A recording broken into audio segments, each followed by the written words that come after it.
अस्सलाम वालेकुम बच्चों। आज हम शुरू करने वाले हैं 9th स्टैंडर्ड यानी 9वीं जमात या 9वें दर्जे का चैप्टर नंबर 17 कबीर और उनके दोहे। तो पहले हम जान लेते हैं कि कबीर कौन है। ये इनकी तस्वीर दिखाई गई है और 1456 ईस्वी से 1575 ईस्वी इनका ज़माना रहा है। आइए जान लेते हैं कबीर कौन है। कबीर की पैदाइश उत्तर प्रदेश के एक छोटे से गांव मगहर में हुई। वो एक मुसलमान बुनकर के घर में पले बड़े। बुनकर जिन्हें हम जुलाहा कहते हैं, उनके घर में वो पले बड़े। पढ़ना लिखना नहीं सीख सके, लेकिन बेहद समझदार आदमी थे। वो स्वामी रामानंद और सूफी शेख तकी से बड़ी अकीदत रखते थे। अकीदत यानी मोहब्बत, ऐसी मोहब्बत जिसमें इज्जत शामिल हो। कबीर इंसानियत और भलाई के शायर थे। वो सारे इंसानों को खुदा का कुनबा मानते थे। कुनबा मतलब परिवार या ख़ानदान मानते थे। मजहबों की एकता में यकीन रखते थे और सारी दुनिया के लिए खैर की दुआएं मांगते थे। ज़ात पात की तफरीक मतलब फ़र्क, गलत रस्म और रिवाज और तोहम परस्ती के मुखालिफ थे। मुखालिफ मतलब खिलाफ थे। बीजक उनकी शायरी का मजमुआ है। मजमुआ मतलब कलेक्शन, संग्रह, जिसके 3 हिस्से रमीनी, शब्द और साखी नामों से मशहूर है। उनकी शायरी अवधी, भोजपुरी, ब्रिज और खड़ी बोली से मिली जुली आम फहम ज़बान में है। उनकी बात दिल से निकलती और दिलों पर असर करती है। उनका कलाम उर्दू और हिंदी दोनों ज़बानों में मकबूल है, यानी कबूल किया हुआ है। उनकी उनके कई दोहे ज़रबुल मिस्ल की हैसियत इख्तियार कर चुके हैं। ज़रबुल मिस्ल यानी जो कहावतें होती हैं, उनकी हैसियत इख्तियार कर चुके हैं, यानी अपना चुके हैं।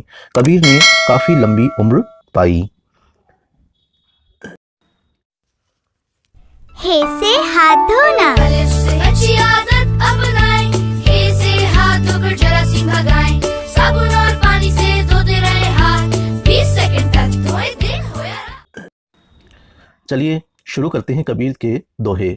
पहला दोहा है हमारे सिलेबस में, वो ये है कि बड़ा हुआ तो क्या हुआ, जैसे पेड़ खजूर, पंथी को छाया नहीं, फल लागे अति दूर।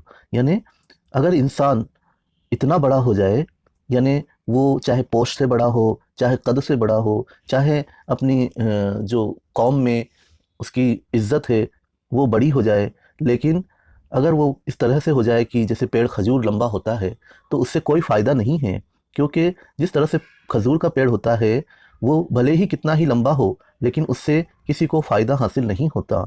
ना तो उससे पंछी को छाया मिलती है, यानी परिंदों को कोई साया नसीब होता है, और फल भी लागे अति दूर, यानी उसके फल भी जो आते हैं वो भी बहुत ही ऊंचाई पर आते हैं, जो हर इंसान के आसानी से हाथ नहीं आते।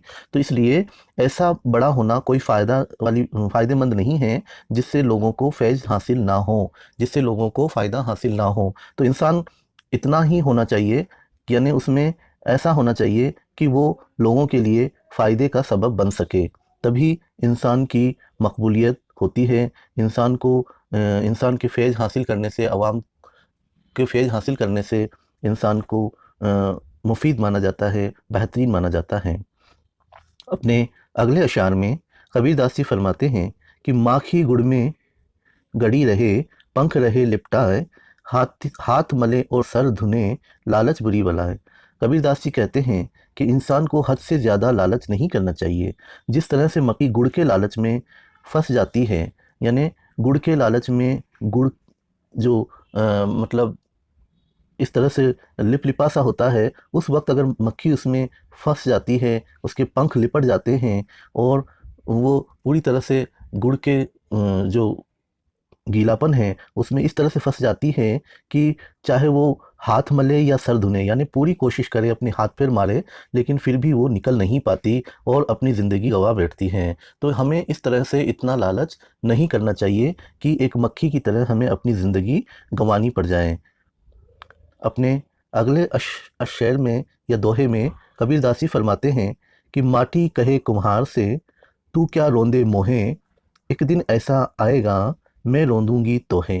यहाँ कबीरदासी कहते हैं कि कबीरदासी की ज़ुबानी, यानी मिट्टी ये कुम्हार से कहती है कि ए कुम्हार, तू मुझे रोंद रोंद कर जो घड़ा बना रहा है या मेरे बर्तन बना रहा है, तो इस तरह से मुझे मार मार कर रोंद रोंद कर मेरी ये हालत कर रहा है।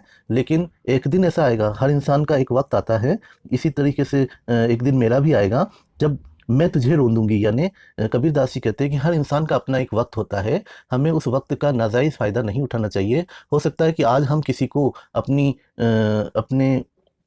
अपनी वजह से तकलीफ़ दे रहे हैं, तो कल वो भी हमारे सामने ताकतवर बनकर उभरेगा और हो सकता है वो हमारी तकलीफ़ का कल सबब बन जाए। इसलिए हमें हर इंसान से मोहब्बत और आज़िज़ाना सलूक करना चाहिए, इसलिए क्योंकि वक्त सबका आता है। जिस तरह से मिट्टी का भी अपना एक वक्त आता है, जब कुम्हार खुद मर जाता है तो उसे भी मिट्टी रोंदती है, यानी उसे भी मिट्टी में मिलना पड़ता है। नेक्स्ट शेर है या दोहा है कि कबीरा खड़ा बाज़ार में लिए लुकाटी हाथ, जो घर जा रे अपना चले हमारे साथ।